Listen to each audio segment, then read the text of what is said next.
I'm going to be the last talk between you and lunch. Anyway, a little bit of myself. My name's Davis. I work as an engineer in the personalization infrastructure team. And I'm going to talk about kind of a marquee project we've been working on inside the personalization team to deal with kind of the collection of challenges that we've had to deal with when trying to personalize the Netflix experience. So to kind of motivate this a little bit, we'll talk about, okay, what does it mean, or what is the goal of personalization at Netflix? Oh, of course now. There we go. So our goal is to help members find content to watch and enjoy so we can create this virtual cycle of satisfaction and retention amongst our members. It's sort of the core tenet of what we want to be able to do. So now what does it mean to actually personalize the Netflix experience? I'm sure some of you are maybe familiar with this page. And in essence, everything that you see on this page is a function of personalization algorithms. Not only the rows that appear, but the order in which they appear, as well as the order of titles within each row. So the goal here is to make sure that you are as close as possible to what we think you might enjoy watching at any given time on the experience. And all of these rankings and recommendations are driven by machine learning pipelines.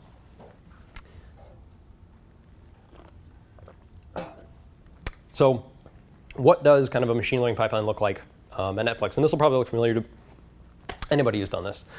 We start with user selection, sort of getting our sample data, what we want to use to inform our model. And then we have to label that data. We have to run it through feature generation, feature encoders, some notion about how we label that data. And then that's fed into, obviously, training our model, or maybe potentially a collection of models. And then we go through a process of validation, deciding, okay, does this meet criteria for prediction accuracy? Have we found a stable sort of minima for our convex optimization? And once all these things are sort of satisfied, then we can sort of publish the model for use in online systems. Now, this seems kind of neat and tidy and straightforward, but obviously in reality, things are never quite that straightforward. And it's a little bit more heterogeneous. For example, when you actually get your data, that may start as a Hive query. Deciding, okay, I need access to active members and needs to access with our current sort of data warehousing solution. And then we may have a collection of Python software to decide, okay, how are we going to separate this data into training, test, validation. And then that'll be fed into potentially a myriad of model training pipelines, whether it's regional or global model. And each of those may potentially leverage different technologies because they have different requirements. A global model is going to need to leverage a larger quantity of data. So we need to leverage Spark and use maybe a more approximate sort of machine learning approach. Whereas the regional model, we can use something like R to sort of do a more direct optimization. And these pipelines need to be able to run concurrently because obviously we need to be able to meet our time budget for retraining these models. And then once all that's done, then we need to go through a process potentially of model selection. And that'll use potentially yet another sort of technology stack, whether that's just a Scala application, standalone application. And then, potentially, again, a separate stack for publishing that into our online systems. So this sort of motivates the sort of the issue that we've kind of run into, which is that there's a lot of different technology that we need to interface in a cohesive way to ensure that we get sort of reliable, easy to use access and the ability to experiment within personalization. So fundamentally, in the machine learning space, it should come to no surprise, there's a ton of innovation. And that breeds heterogeneous environments to run on. Whether that's Spark or R or Docker applications or GraphX API. So we needed a platform and sort of a framework that could both orchestrate and execute across these heterogeneous environments. That said, Spark is used very heavily inside of the personalization team. So that was one where it was sort of we had to have a batteries included solution for running Spark in these workflows. So that was definitely a hard requirement for us. Now these first 2 points kind of mandated that we be able to sort of separate orchestration from execution. We should be able to sort of change out how we sort of farm out the work from the actual implementation of orchestrating these workflows. Now we also have to support a bunch of different teams, whether it's search or video ranking or the similar video team. So we need to be able to support multi-tenancy, right, and be sort of conscious both of our time budget as well as cost budget for running and training these workflows. And there's also sort of machine learning constructs, in particular something like a parameter sweep that may mandate that we have like a 30,000 sort of branch fan out for a sort of concurrent training, right? So there's sort of a scale aspect here that we need to be very conscious of. And with these challenges in mind, we came up with our Maison workflow system. Now, this is a general purpose workflow orchestration engine and scheduling framework.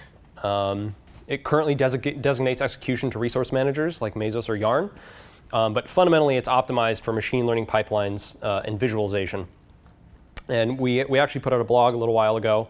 If you want to follow this link or find it on our tech blog, if you want to read a little bit more in depth about sort of all the features that it has, and I'm just going to kind of touch on sort of the high points in this talk. And I should point out our plan is to open source this in the future. So our hope is that once we have what we feel is a concrete solution to the set of problems we've solved, we feel that they are applicable to the industry at large. So the architecture as it sits, so Meson is a Scala application. It sits as a Mesos framework. It manages sort of state persistence. It implements, obviously, the Mesos framework itself. We have a collection of plugins and extensions to enable this system to interface with the various subsystems inside of Netflix, whether it's the the data announcement system, or the various places where we might be able to ingest data.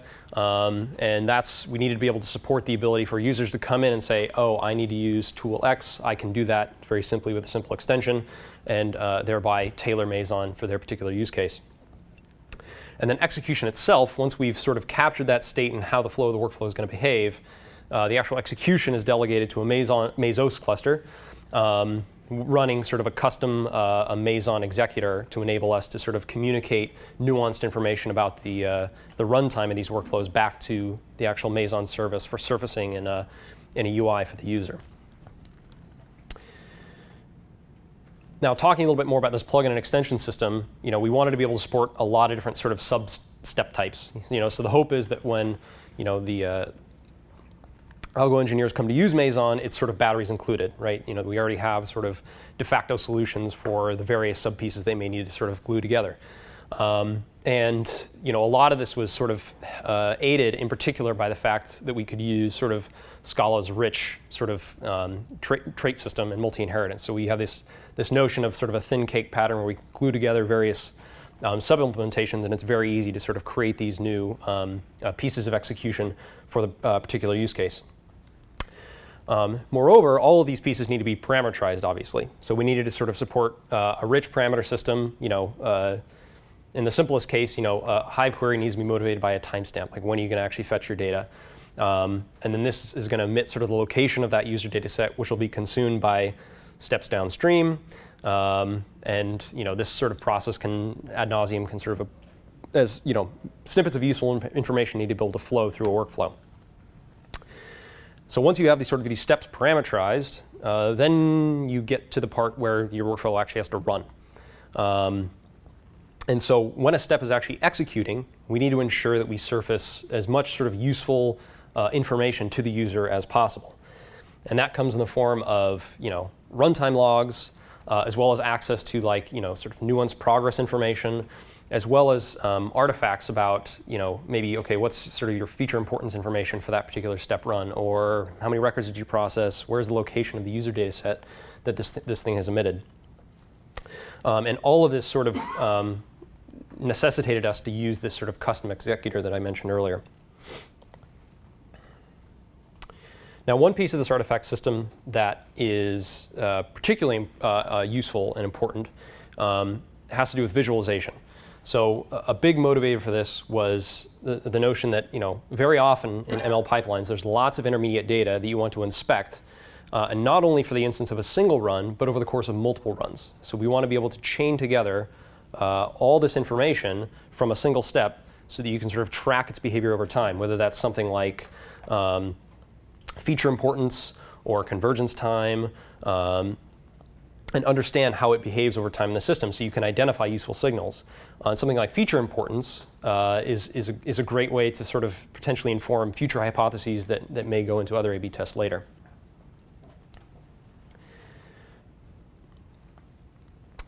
Now, as I alluded to earlier, workflows are rarely as simple as do A, then B, then C. So we needed to sort of include a number of structured constructs for how to sort of stick these Legos together. So in the simplest sense, obviously we can support something as simple as do A, then B, then C.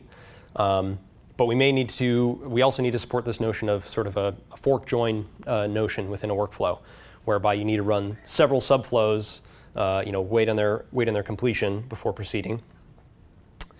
Something like XOR, where you have sort of conditional flow through your workflow that may be mandated by the output of an ingress step. We also need to support this notion of for each, which is sort of where that came from, that requirement of needing to do like parameter search, right? So the actual fan out of your workflow will be sort of controlled by particular tuning parameters you've decided. So how big is this grid sweep that I want to run for this particular workflow? And we also need to be able to support loops. In particular, if we get to a validation step, that may indicate that we need to actually go back and rerun a subsection of the workflow again, or expand our user set if we think data quality is low or something like that. And now we have two ways for users to sort of construct these workflows. First is through the web UI. We have essentially just a graphical way to represent these and manipulate them and create them. And that's useful for sort of debugging these workflows, prototyping things, and sort of getting used to sort of how the system behaves.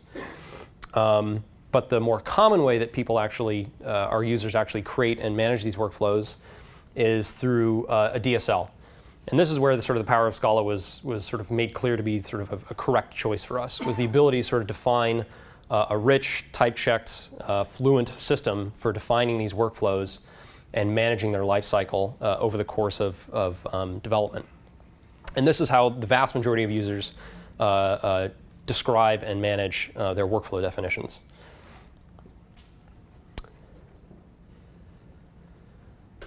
So we'll talk a little bit, what was the Scala Stack that we ended up using to build this application?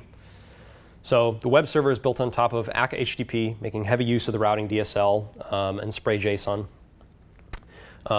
We started to dip our toes into using the actor system on the construction of our actual Mesos framework.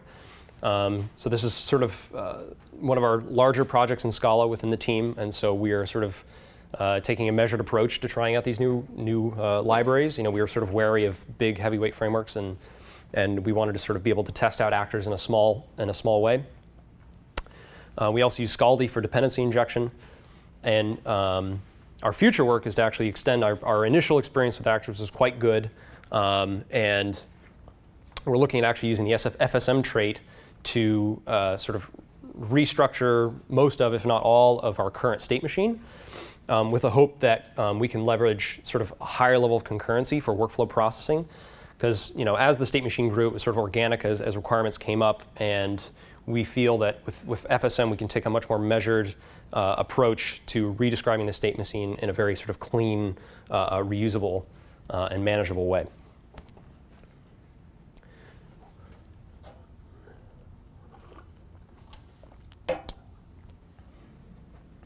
So some numbers. Everybody likes numbers.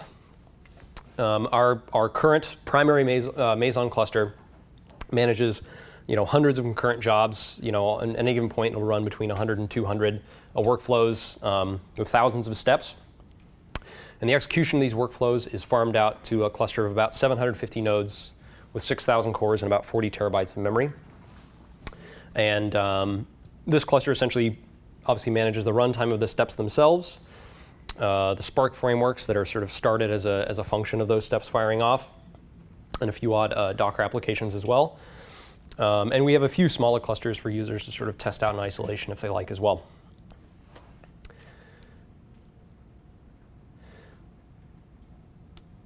So that's it for Maison. This is my contact info. If any of that sounds interesting to you, I'll let you know as we're hiring as well in the personalization team. So if any of those problems sort of excite you or you'd be interested in, please come and talk to us. Are there any questions?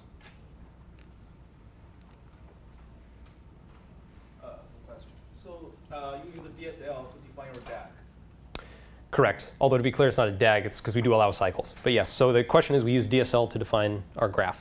Yes, but after you make changes to that DAG by changing DSL to that file, do you need to recompile and release to a certain place to make it usable? Yes.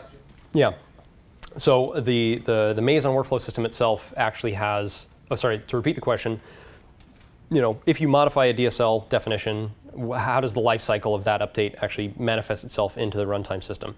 So the runtime system actually has a rudimentary sort of versioning system, so you can sort of track state and you sort of manage a prototype and then you can sort of make that active.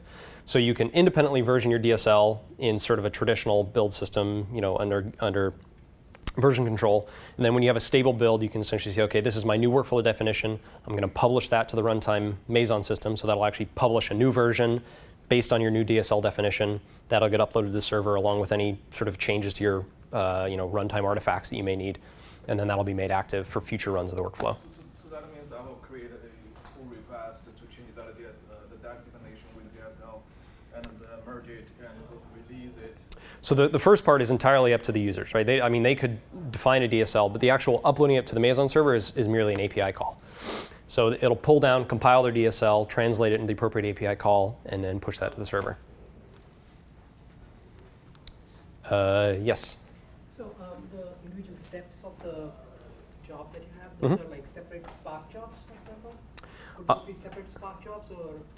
So the question is, are the various steps separate Spark jobs? And the answer is yes.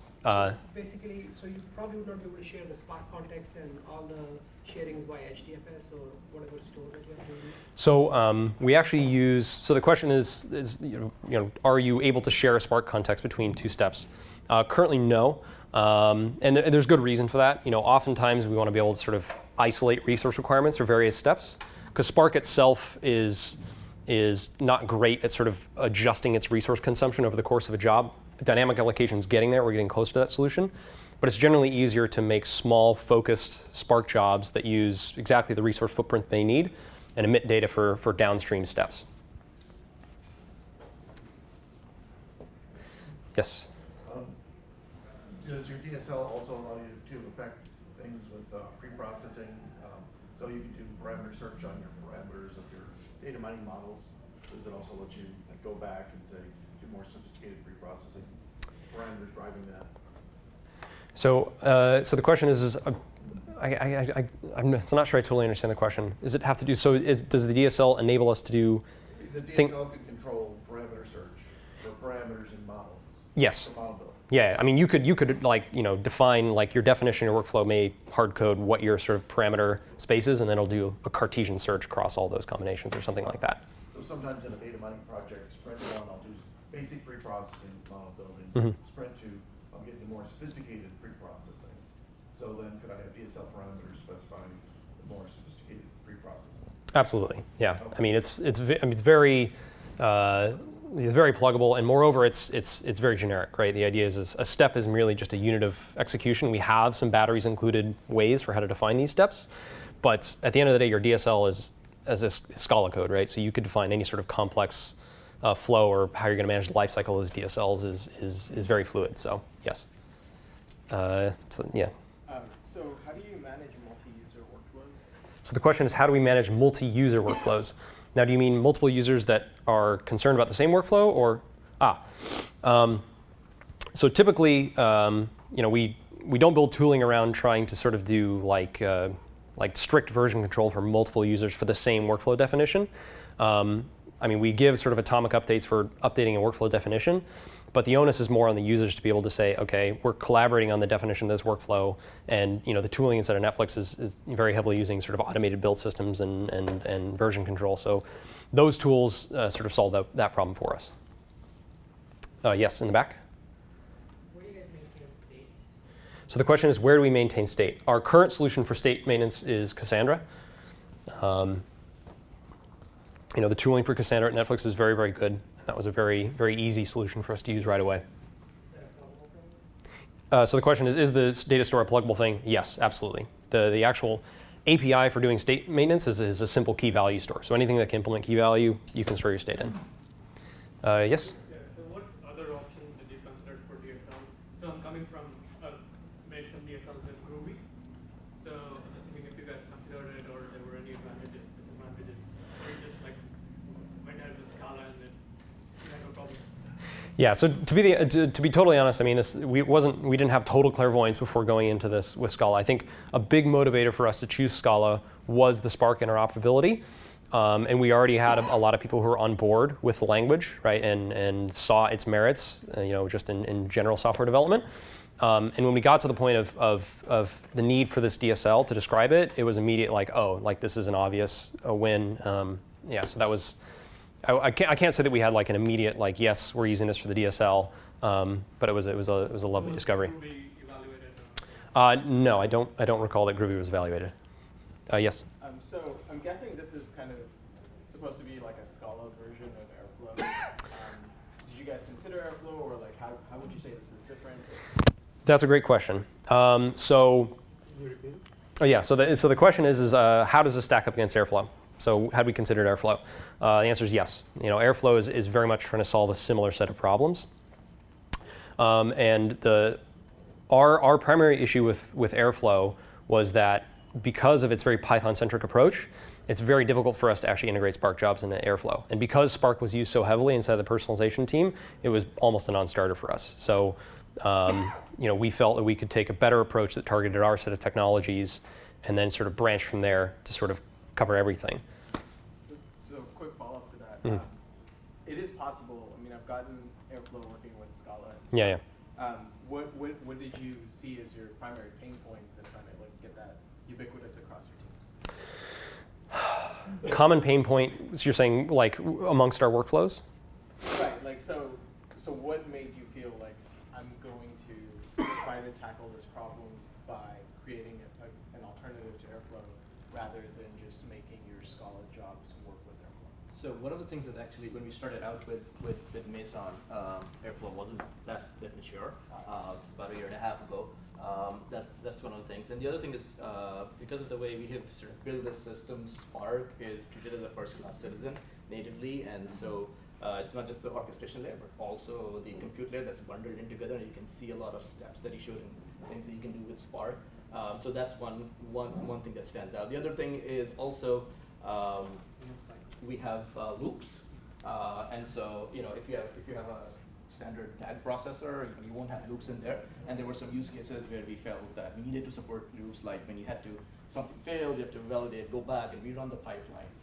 And so yeah, there's that. I mean, there's like a million workflow systems out there, and so we basically try to tailor to our needs, and it got enough adoption that we felt that we need to continue to write value there.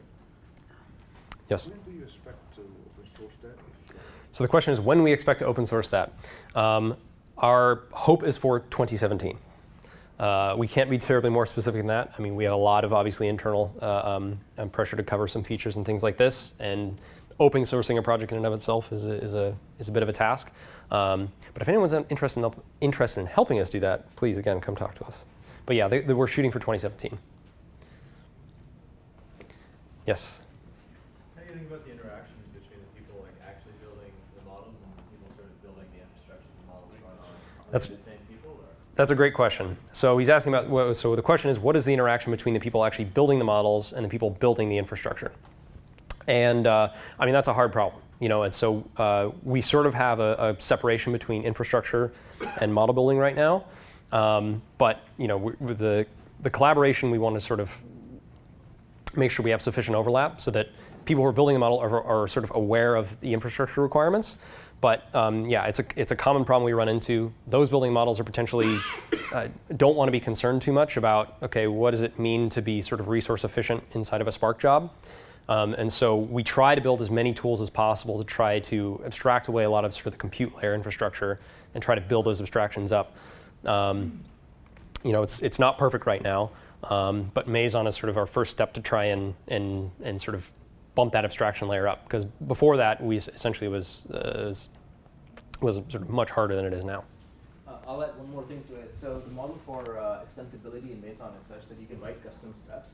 And so one of the things that once people start playing with Meson and they figure out that there's this piece of code that is repeatable and is used across multiple pipelines, then they can essentially make that into a custom step.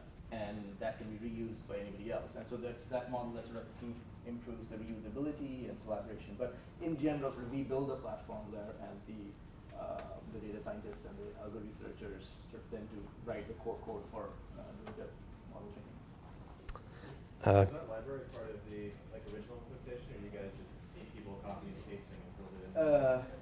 So we had that in mind as a vision on where we wanted to do, and so we actually structured the code also in such a way that there's a Netflix specific version and there's something that could eventually be open source, and so that extensibility was there, but we didn't pay much attention to it until we started running into the copy and paste problems, and we saying that we really couldn't do it out there. Yes. Can you speak to the R integration? Is it just read data off disk, or is it Java, Java calling R, passing data streaming, or? Yeah, it's not. Say again. Yeah, it's the latter. So it's just Java calling R. It's not a terribly sophisticated integration. It's not a super common use case, but it was enough that we felt we needed to at least include that. And there's not a lot of coordination involved in that piece, so it doesn't need to be terribly sophisticated. Yes. What is your use case to have loops in your workflows? Why do you need them? The common use cases. So, the question was what was the use case for loops? And the use case is, these workflows will go all the way from ingesting data to publishing a model for availability in an online system. And the loop is a way for us to encode instruction about if you get to the validation step, which is sort of the last piece before you decide to publish, is it okay to publish or not? And we didn't want to just terminate the workflow and start all the way from the beginning. We wanted to be able to start from a memoized piece and rerun from there to say, expand. So I say I got to validation, and data quality was too low. So we have to, we got to run back and rerun that step with an adjusted parameter to sort of get where we need to be. Yes? Dave, does the user still have any control over how that dashboard is laid out? And if so, how does that impact overall user experience? So the question is do users have control over that dashboard layout? And the answer is not really. For the visualization piece, they do. But for the most part, what's presented in front of the workflow is mostly a function of, I guess there's some subtle control when you write a custom step. You can define certain interesting pieces of artifacts. They'll be emitted, and those will be presented in the dashboard along with other relevant data. But for the most part, it's fairly rigid. So we haven't seen a whole lot of user friction or control there. By users, I mean me as a consumer, I subscribe to Netflix, you present this dashboard. Oh, I see what you're saying. Not the folks consuming. Got it. Okay, got it. Excuse me for not being more clear. Sorry, so then can you repeat the question again in that new context? So for the end users Yes. of that dashboard, Yeah.